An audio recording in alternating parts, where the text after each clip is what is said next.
Hello everyone, what's up, what's up? It's me again, Chari TV. For today's ganap, magluluto po tayo ngayon ng napakasimple at napakasarap na fried chicken sa pinakasimpleng paraan. Ito mga ingredients na ating gagamitin. Ayan, wag na natin patagalin to. Alam ko natatakam na po kayo at gusto niyo na pong malaman paano po ito gawin. Kaya ayan, simulan na po natin. Sa ating kasirola, ilalagay po natin dito lahat ng ating quarter cut leg na chicken. Then mag-add lang po tayo dito ng minced garlic. Mag-add po tayo dito ng ginger. At yung ating bay leaf na buo at saka yung ating dahon. Mag-add din po tayo dito ng salt at saka yung ating black pepper.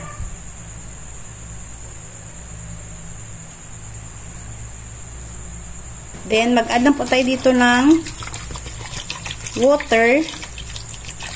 Make sure na malalagpasan po yung ating chicken, itong ating water. Nag-add lang po tayo dito ng approximate na 1.5 liters na water. Yan siya. And then mag-add lang po tayo dito ng 1/2 na chicken broth.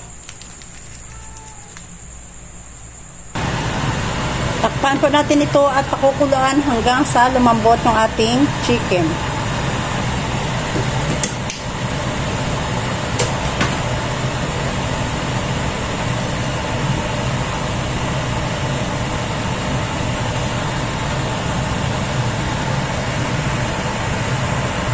Guys, habang kumukulo talagang maaamoy mo na yung kanyang lasa na parang ang sarap na po talaga niya.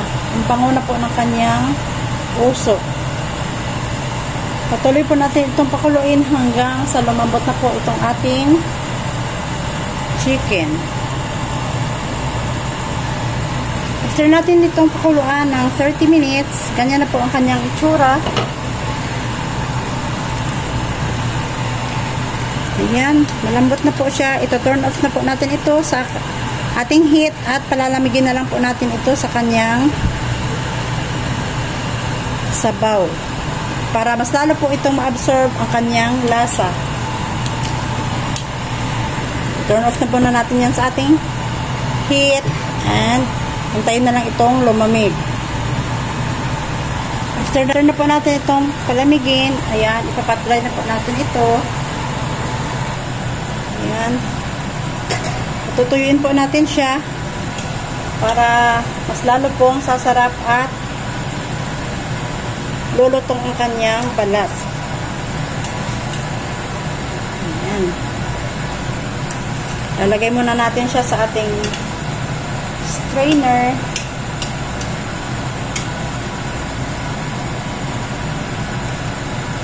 Ayan. Diba? Amoy mo talaga ang kanyang amoy na parang ang sarap na po niya. Ayan. Lalo pa pag naiprito na po natin ito. Ayan.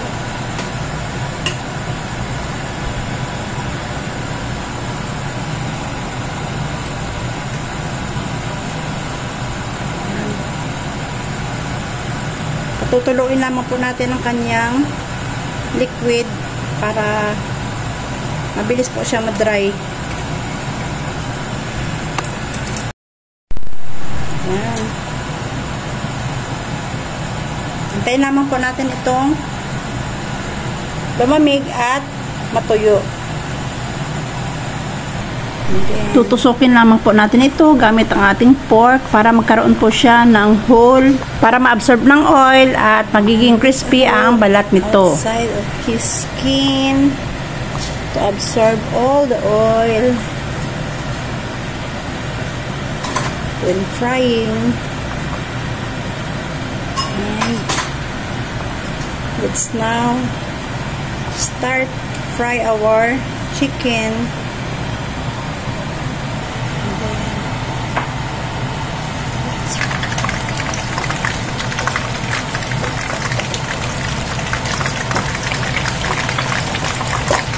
fry our chicken over high medium heat.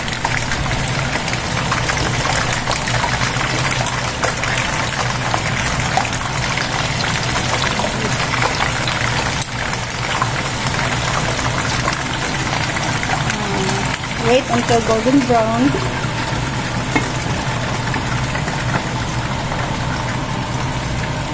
Stir frying.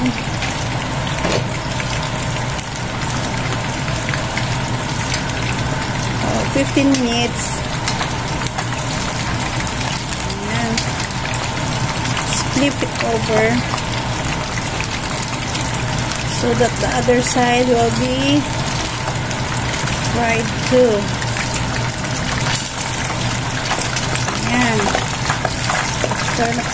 After na po natin itong may prito ng 15 minutes, ayan, baliktarin naman po natin siya para yung kabilang side naman po niya yung pag-brown.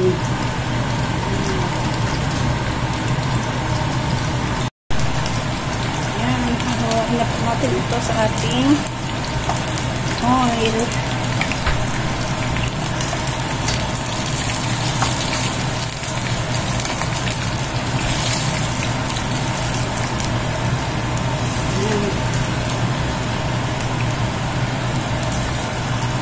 Siya guys, oh, super crispy. And then fry na po natin yung ating mga remaining chicken. Ayan, habang nag-aantay po tayo dito na maluto yung ating pina-fry.